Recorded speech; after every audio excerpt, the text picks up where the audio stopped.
Assalamualaikum warahmatullahi wabarakatuh. Salam sehat untuk kita semua dan semoga kita selalu dalam lindungan Allah Subhanahu wa taala. Amin amin ya robbal alamin.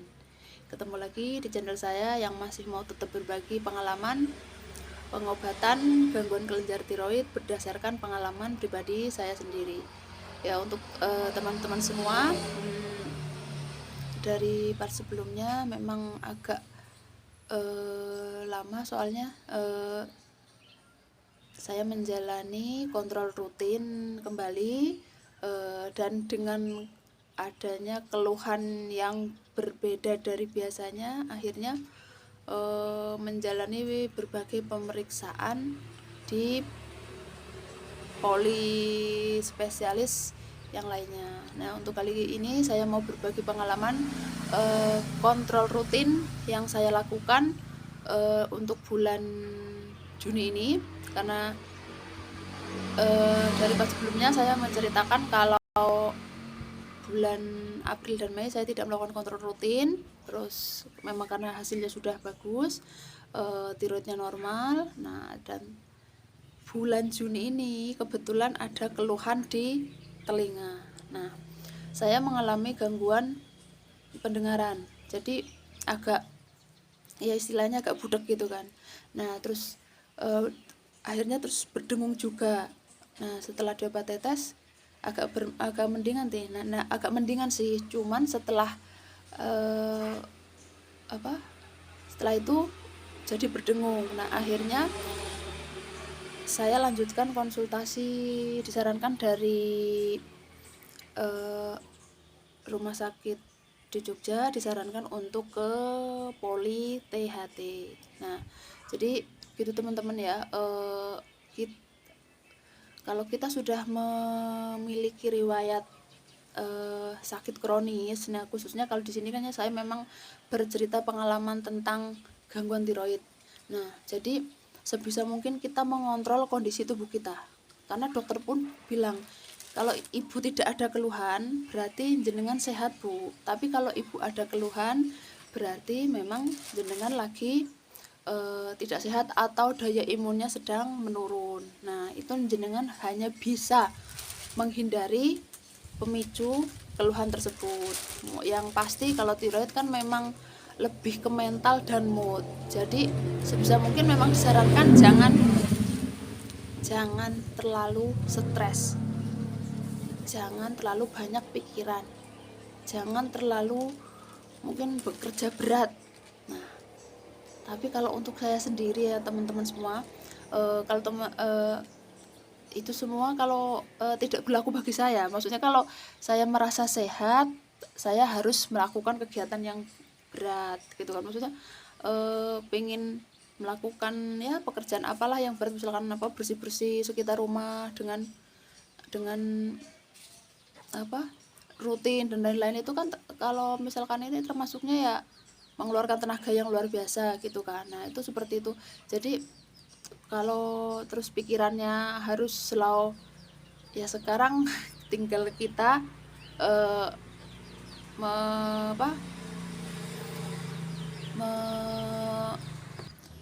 jadi sekarang tinggal kita mengolah pola pikir kita agar jangan sampai stres. Nah, jadi seperti itu teman-teman ya. Jadi lebih ke pengaruhnya ke pola pikir dan kondisi lingkungan juga sebenarnya bisa berpengaruh. Jadi begitu teman-teman ya, saya mau bercerita bulan ini saya kontrol, yaitu dari hari Senin saya minta rujukan, hari Selasanya saya ke rumah sakit daerah, hari Rabunya ke rumah sakit di Jogja. Dan di Jogja itu saya konsultasikan keluhannya apa, terus langsung disuruh minta ke vaskes pertama untuk untuk berobat yang keluhannya tadi. Dan kebetulan kemarin itu tadi keluhannya memang di telinga, jadi saya dirujuk ke dokter spesialis THT untuk memastikan apa itu karena telinganya memang ada kotoran atau kemasukan benda asing, tapi ternyata memang dan hasilnya bersih. Dan setelah diobati itu memang berkurang, tapi kendalanya saya ada gejala keluhannya beda lagi. Tengkuk di sini terasa berat. Nah, disarankan sama dokter THT-nya, saya disarankan untuk berobat ke untuk mengecek kolesterol. Nah, jadi perlu teman-teman ketahui juga ya, ternyata memang sakit kolesterol itu kan dulu biasanya berkaitan dengan biasanya kan itu penyakitnya orang sepuh, tapi ternyata memang sekarang penyakit itu tidak memandang umur. Tapi alhamdulillahnya setelah saya jalani cek asam urat,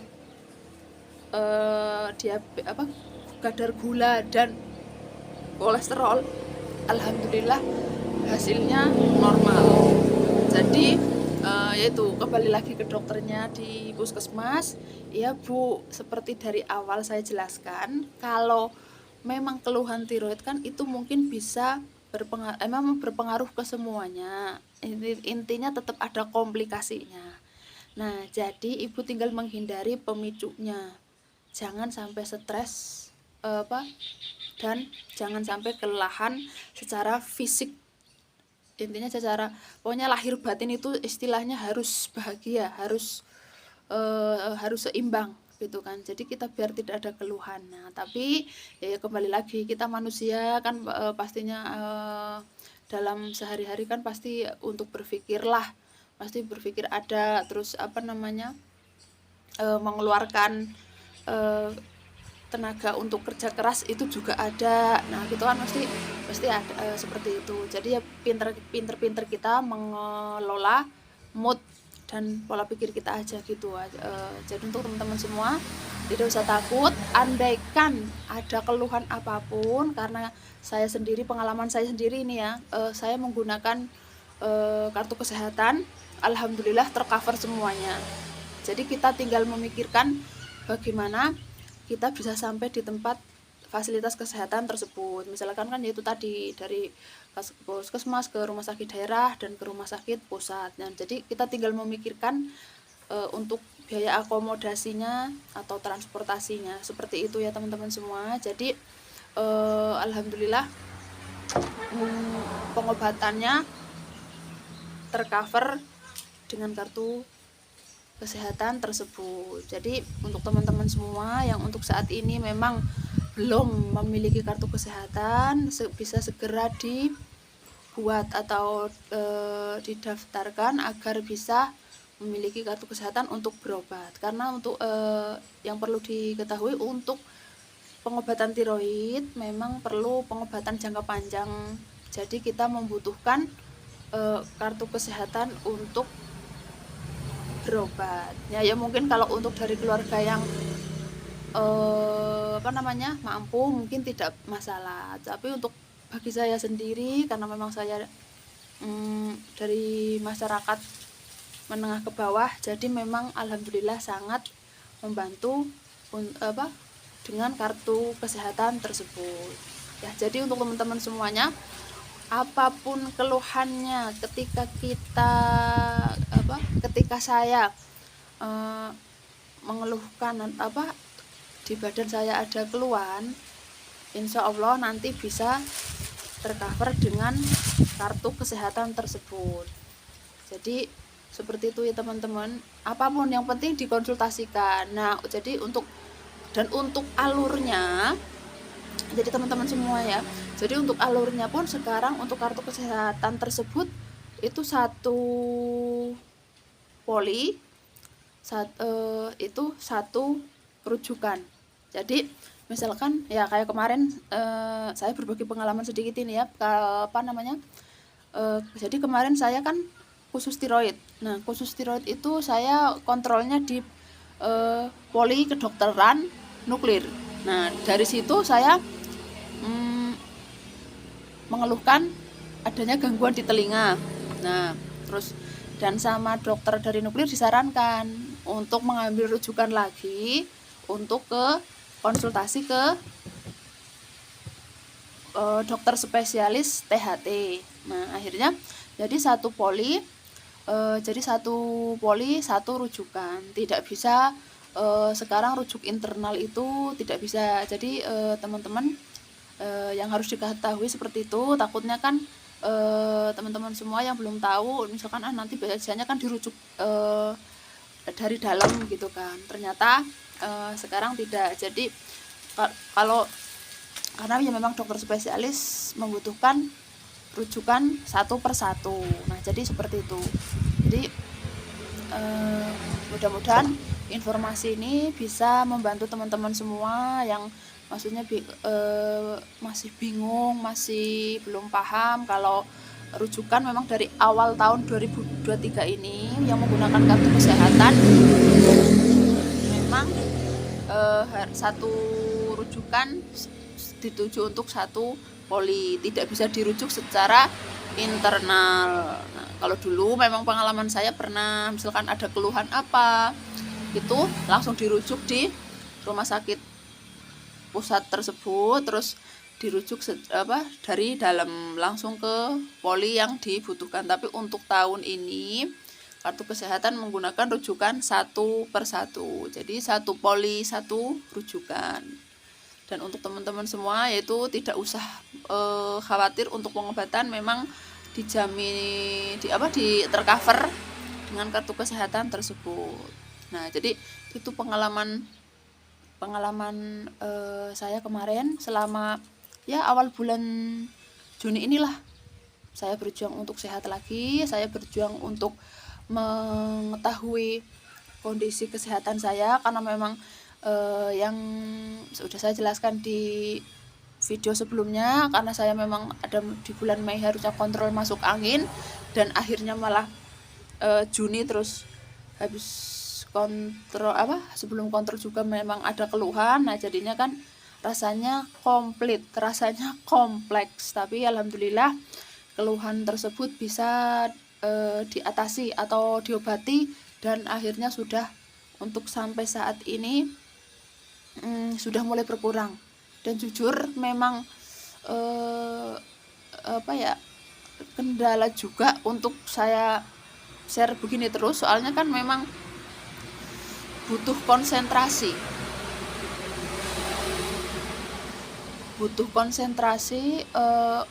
untuk berbicara. Dan saya sendiri ini masih ada keluhan kalau terlalu lama bicara, tenggorokannya berasa kering, karena memang saya ini pun masih merasakan tengkuk lehernya masih itu masih berasa kaku. Tapi alhamdulillah sih untuk tidak kolesterolnya normal. Jadi memang benar-benar harus fit ya, walaupun cuman hanya bicara seperti ini kan tetap kita harus memikirkan apa yang mau disampaikan. Jadi ide-idenya itu ya memang harus ada di dalam kepala kita. Nah kadang ya itulah keluhannya orang yang gangguan tiroid, memang kadang suka blank sendiri. Nah jadi seperti teman-teman ya. Tapi mudah-mudahan untuk teman-teman semua yang sedang menjalani entah itu operasi benjolan tiroid, entah yang hipertiroid atau yang hipotiroid, semoga selalu diberikan kemudahan untuk menjalani proses pengobatannya. Yang sudah saya tekankan dari awal, kalau tiroid itu pengobatannya jangka panjang dan kita jangan sampai bosan. Dan untuk saya sendiri, saya sudah selalu mengingatkan diri saya sendiri, jangan sampai lupa dan jangan sampai bosan untuk minum obat pengganti hormon tiroid. Loh, yang ya seperti yang teman-teman ketahui loh, kok minum obat terus, emang nggak takut kena ginjal mbak, gitu kan ya. Kalau ditanya seperti itu, sepertinya mental saya pun down, mental saya pun turun. Tapi saya punya solusinya, yaitu kita tinggal minum air putih yang banyak. Nah paling enggak yaitu sesuai saran dokter ya 2 liter sehari gitu kan ya, setidaknya seperti itu. Ikuti saran dokter saja. Dan saya sudah kemarin alhamdulillah bulan ini juga sudah mengecek fungsi ginjal, fungsi ginjal saya alhamdulillah dalam kondisi baik. Sebenarnya sempat was-was juga karena memang saya sudah memasuki 5 tahun pasca operasi, dan Pong itu selalu minum obat terus. Nah, tapi alhamdulillah kondisinya sehat, kondisi ginjal normal. Jadi ya itu yang salah satu yang membuat tenang si pasien, ya saya sendiri maksudnya, karena memang ya pasti asumsi pertanyaan orang itu kan kadang memang membuat kita mental kita menjadi turun. Nah jadi itu jangan sampai membuat kita menjadi tidak semangat kita hilang. Nah jadi kita tetap harus semangat untuk menjalani pengobatan. Toh kita sendiri yang mengetahui kondisi badan kita sendiri. Jadi teman-teman tidak usah memikirkan omongan atau pendapat orang. Kalau memang teman-teman semua sudah yakin dengan pengobatan ini yang terbaik, pengobatan ini yang pas di badan saya, jadi tidak usah menghiraukan perkataan orang yang membuat semangat kita hilang. Jadi seperti itu. Kalau saya pun seperti itu. Ya kalau untuk berkumpul dengan orang-orang itu tidak apa-apa, agar kita tidak merasa sendiri gitu kan, agar kita punya semangat support sistem dari luar, itu tidak apa-apa. Tapi yang penting kita bisa pandai memilah dan memilih komentar orang yang bisa menurunkan semangat kita dalam pengobatan. Karena ya tahu sendirilah, kadang kan kenapa nggak alternatif aja, kenapa nggak yang aman-aman aja. Nah, semua pengobatan itu tidak ada yang nggak ada efek sampingnya, ya perlu diketahui teman-teman semua ya. Kalau memang dari awal kan saya sudah menceritakan juga gitu kan, kalau bahwa tiroid itu yang kalau sudah diangkat semua itu tidak bisa digantikan dengan pengganti hormon tiroid, itu tidak bisa digantikan dengan rebusan-rebusan atau rebusan daun-daunan, akar-akaran ataupun herbal yang lainnya. Memang karena hormon kita sudah minim, karena sudah terangkat kelenjar tiroidnya, maka harus disuplai dari luar untuk menunjang kualitas kehidupan kita agar lebih baik. Jadi gitu teman-teman semua ya. Untuk kali ini saya berbagi pengalaman pengobatan yang dalam seminggu tuh bolak-balik rumah sakit dan puskesmas. Nah itu untuk mengkonsultasikan keluhan yang saya hadapi, dan alhamdulillah semuanya itu semuanya tercover dengan kartu kesehatan. Jadi untuk teman-teman semua mudah-mudahan selalu diberikan kemudahan untuk melakukan pengobatan atau pemeriksaan. Jadi begitu teman-teman semua ya. Untuk hari ini cukup sampai di sini dulu.